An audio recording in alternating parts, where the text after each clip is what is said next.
Good morning, evening, and afternoon to all my dear students. I hope you are preparing very well for your examinations. In this series of revision, today we are taking the third poem, A Thing of Beauty. It's written by John Keats. First of all, glossary, bower, a pleasant shady place under trees. दो तीन पेड़ों की छाया वाला जो place होता है उसे bower कहते हैं. Morrow means the following day. We can say it morning also.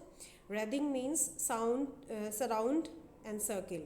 Spite, desire, desire to offend, annoy someone. Spite. Despondence means hopeless, depressed, disheartened, noble, of superior quality, having high moral principles. Pall a cloud means यहाँ pall a cloud का मतलब है a dark cloud of gloom and sadness. Spirits, the soul where lie our emotions and character. Sprouting, आप सभी जानते हैं, to develop suddenly in large numbers. Shady boon, a shade which is helpful to someone. Rills, streams of running water streams are called rills. Covert, not openly, hidden. Covert means होता है hidden.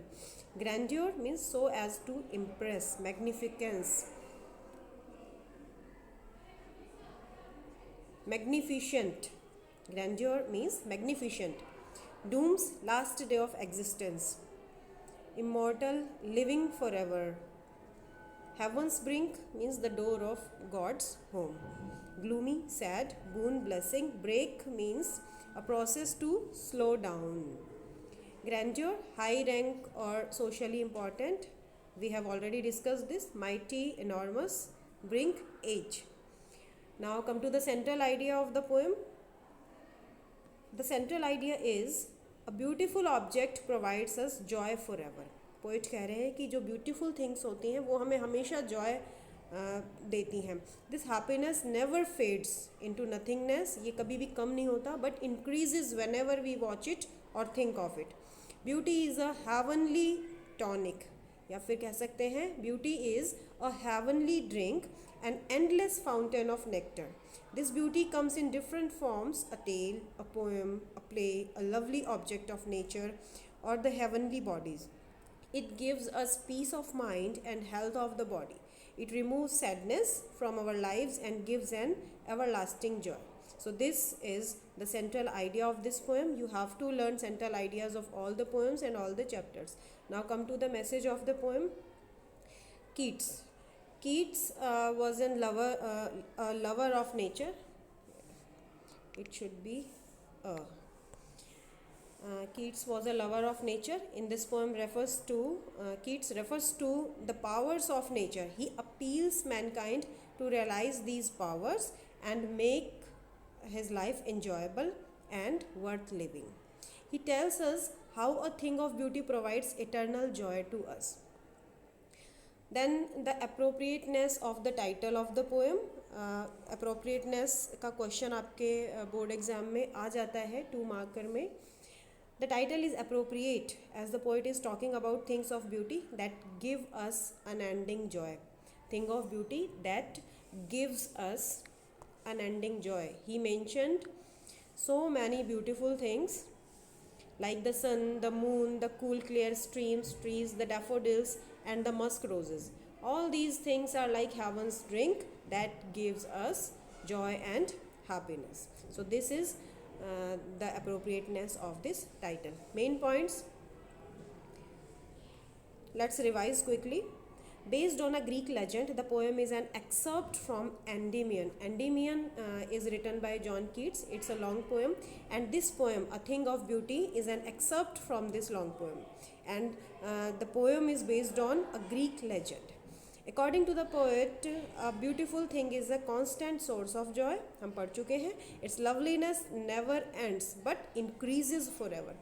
It gives sweet dreams and peaceful sleep, fine breathing and good health. Hence a boon to all means a thing of beauty. जो beautiful things हैं इस दुनिया में वो सभी के लिए boon है. Good health मिलती है उससे हमें, peaceful sleep मिलती है, पीस मिलती है हमारे मन को. We are surrounded by jealousy and disappointment. अब पोइट बता रहे हैं कि हम हमें बहुत सारे नेगेटिव इमोशंस हैं, जैसे jealousy, disappointment. These emotions make our life gloomy. ये इमोशंस हमारी लाइफ को ग्लूमी बना देते हैं, सैड बना देते हैं, and miserable, resulting in suffering and pain. Thing of beauty का हमें क्या फ़ायदा होता है कि thing of beauty removes the sadness from our spirits. The sight of nature such as clear streams of water. यहाँ पोइट ने कुछ एग्जाम्पल्स दिए हैं ब्यूटीफुल थिंग्स के. For example, clear streams of water, daffodils, musk rose and forest thickets make our lives sweet, soothing and happy. This beauty is also experienced in grandeur of the domes that we have imagined for our powerful dead forefathers. कि हमें उनके शानो शौकत की, उनकी कहानियों में भी beauty दिखाई देती है. Doom refers to the ruins of great deeds of the legendary heroes. उनके ब्रेवरी की स्टोरीज़ जब हम सुनते हैं वो भी एक ब्यूटी है, ब्यूटी हम सुनते हैं. Lovelier than lovely tales, the incessant beauty of nature is pouring unto us like an immortal drink. Immortal drink means heavenly drink, जैसे अमृत, हम उसे अमृत कह देते हैं कि अमृत की तरह होती है beautiful things. and like an immortal drink through an endless fountain from the heaven, meaning that nature's beauty acts as an auxiliary for humanity. So these are main points of this poem. Now come to poetic devices. The rhyming scheme is AABB, and then you can say AABBC, also correct. Alliteration is used in so many words like sleep, sweet. Alliteration क्या होता है? Repetition of consonant sound at the starting of two or more words in a line. Sleep sweet में S का repetition हुआ है. Band to bind, ब sound is repeated. Noble nature, न sound. Some shape, स sound. Sprouting shady simple shape, स sound is repeated here. Cooling covert, क sound repeated. Have heard. So this is alliteration used in these lines. Now metaphor, bower quiet. Bower quiet, calmness of the bower is compared to the calming effect of a beautiful thing. यानी कि जब छाया में बैठ के हमें जो calmness feel होती है, वही ठंडक, वही कामनेस किसी ब्यूटीफुल चीज़ को देखकर फील होती है. तो बावर क्वाइट को ब्यूटीफुल थिंग्स से कंपेयर किया गया है. Wreathing a flowery band, the beautiful things of life bind us to the earth. क्योंकि ब्यूटीफुल चीज़ें हैं वो हमें अर्थ से कनेक्ट करती हैं, अर्थ से बांध देती हैं. जैसे कि कोई फ्लॉरी बैंड हमने बांध लिया हो, तो ये भी फ्लॉरी बैंड हमें ब्यूटीफुल थिंग्स के द्वारा हमें अर्थ से बांधने को कंपेयर कर रहे हैं. Immortal drinks, beautiful objects of nature, are forever like a never-ending portion of a drink.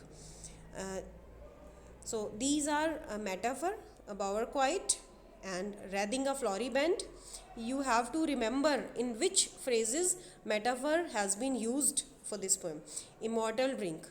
These three phrases are there in which metaphor has been used. Inversion means जो सेंटेंस का सेट स्ट्रक्चर होता है वो sequence में थोड़ा सा change कर दिया जाता है. करेक्ट सीक्वेंस में वो सेंटेंस नहीं होता पोएम का, that is inversion. Normal order of words in reversed. अब देखो किसमें है, are we wreathing a flowery band, we are wreathing a flowery band, ये एक सही सीक्वेंस होता, लेकिन पोएम में क्या दिया हुआ है, are we wreathing a flowery band. जब भी किसी भी लाइन में आपको सेंटेंस का ऑर्डर आगे पीछे हो, सीक्वेंस में ना हो वर्ड्स, तो इन्वर्जन पोएटिक डिवाइस होती है. वहाँ आप किसी भी सेंटेंस को देखकर समझ सकते हैं. Antithesis, opposite words. एंटी से समझ जाओ, एंटी मीन्स अपोजिट होता है, तो एंटीथीसिस जब अपोजिट वर्ड्स एक साथ आ रहे हों, ओल्ड एंड यंग. ओल्ड का अपोजिट यंग होता है, तो दोनों वर्ड्स एक साथ आ रहे हैं. Antithesis has been used. Imagery has been widely used in this poem, creating a sensory effect of beautiful things lined up in a string. A flowery band to bind us, trees giving shade, sprouting shady boon. ये जो phrases हम पढ़ते हैं, sprouting shady boon, तो trees giving shade, ऐसी image हमारे अंदर create हो जाती है. Growing process of daffodils with the green world they live in. Clean river streams की इमेज हमारे अंदर आती है, क्या पढ़कर, क्लियर रिल्स. और sprinkling of fair musk rose blooms, ये पढ़कर हमारे अंदर कौन सी इमेज आती है? Bushes full of musk roses, हमें इमेजेस क्रिएट हो जाती हैं अपने माइंड में. Books describing valour of fighters, grandeur mighty dead, तो जो ब्रेवरी की स्टोरीज़ हैं वो हमें याद आ जाती हैं, इमेज क्रिएट कर सकते हैं हम. God providing us the best things, pouring from the heaven's brink, तो वो जो पोर कर रहे हैं हावंस ब्रिंक यानी कि हावन का जो ड्रिंक है. God providing us with best things. Anaphora, then anaphora has been used. Anaphora means जब पोइट्री की 2 या 3 लाइंस या ज़्यादा लाइंस किसी सेम वर्ड से स्टार्ट हो रही हैं, सेम फ्रेज से स्टार्ट हो रही हैं, that is called anaphora. Use of same word in 2 consecutive lines, 2 or more consecutive lines we can say, of noble nature. And the second line of all the unhealthy, तो of से start हो रही हैं दोनों lines, तो यहाँ पर anaphora है. These are the poetic devices and this is enough to learn for this chapter. Now come to some important questions of 2 marks. First, how do the daffodils and clear rills enrich our environment, कि daffodils और clear rills हमारे environment को कैसे rich करते हैं. Daffodils are lovely white flowers that bloom in green surroundings. The clear rills or clear streams of water create cooling comfort, cooling effect for themselves as they pass through the thick bushes and ward away the heat of the sun. Second question, what is the grandeur of the dooms and endless fountain of immortal drink? These questions are based on important expressions, important phrases of the poem. So these are important. The grandeur of the dooms is a reference to our mighty and dead ancestors. Mighty and dead यानी जो brave लोग थे, जो वो warriors थे जो शहीद हो गए या मर गए. Mighty and dead ancestors who have created beautiful objects for us. On the other hand, the endless fountain is the everlasting joy provided to us by the bounties of nature. Means nature provides us this everlasting joy in the form of nectar pouring on us from heaven. Third question, how is the thing of beauty of joy forever? John Keats, he is a great romantic poet, considers that a thing of beauty is a joy forever. वो उन्होंने बहुत support किया है इस thought को कि thing of beauty हमेशा हमारे लिए सूदिंग इफेक्ट क्रिएट करती है, हमें जॉय देती है, हमें पीसफुल माइंड देती है. It is a constant source of happiness and pleasure. It's loveliness increases, और इसकी जो ये जॉय इंक्रीज होता है हमेशा, कभी भी कम नहीं होता. Its loveliness increases every moment. A thing of beauty is never devalued, कभी भी डीवैल्यूड नहीं होती, हमेशा वैल्यू इंक्रीज होती है इसकी. It never passes into nothingness, और कभी भी नथिंगनेस नहीं होती, यानी कभी भी ज़ीरो नहीं होती है, हमेशा बढ़ती है. How do we bind us to the earth every morning like all the romantic poets? Keats stresses the unbreakable bond of man with nature and the earth. Poet ने बताया है कि हम हर अर्थ से अपने आप को कैसे बांधते हैं. उन्होंने एक रिलेशन बताया कि हमारा नेचर के साथ और हमारा अपनी अर्थ के साथ एक रिलेशन है. The beauties of the earth fascinate man, beauties हमेशा हमें अट्रैक्ट करती हैं. Every object of nature is a source of beauty and happiness. Every day we are weaving a wreath through these beautiful things. इसका मतलब है every day we are connecting with the nature and we are connecting with our mother earth by the beautiful things. This flowery band binds us with the earth. Fifth question, why does Keats associate grandeur with the mighty dead? The mighty dead, grandeur means होता है magnificent, magnificence, शान है ना, royalty को mighty dead के साथ क्यों associate किया, क्यों रिलेट किया है? The mighty dead were people of great power, authority and grandeur. They were wealthy, brave and awesome people.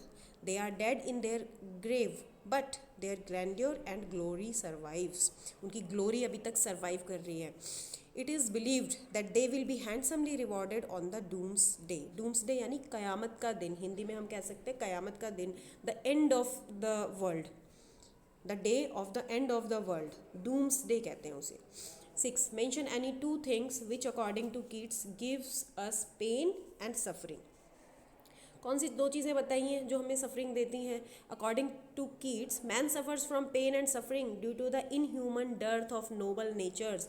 जब हमारे अंदर नोबल नेचर्स यानी गुड जो वर्च्यूज़ की कमी हो जाती है, गुड क्वालिटीज़ की कमी हो जाती है on the earth, and due to the inhuman and hostile attitude that makes our days sad.